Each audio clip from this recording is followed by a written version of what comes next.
একজন ব্যক্তি তার বন্ধুকে এতটুকু বলেছিল যে আল্লাহ তোকে কোনোদিন মাফ করবে না, আল্লাহ তোকে কোনোদিন মাফ করবে না। এরকম কথা কিন্তু আমরা অনেকে বলে ফেলি।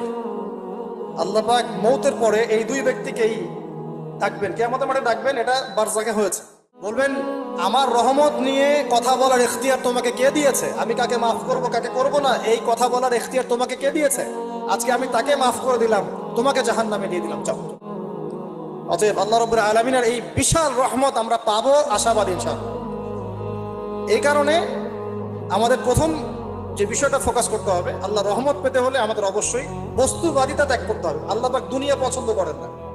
দুনিয়ার মোহে যারা ডুবে থাকে আল্লাহ এদেরকে পছন্দ করেন। দুনিয়া প্রয়োজন, যতটুকু আমার দরকার আমি করব, যতটুকু প্রয়োজন নাই এই বিষয়টা আমি পেতেই হবে, চাই চাই আরো চাই। হ্যাঁ, দু হাতে চাপাও হাত পেতে নাও, ঋণ করে ঘি খাও, এইসব দর্শনের ধার ধারবো না আমরা ইনশাআল্লাহ।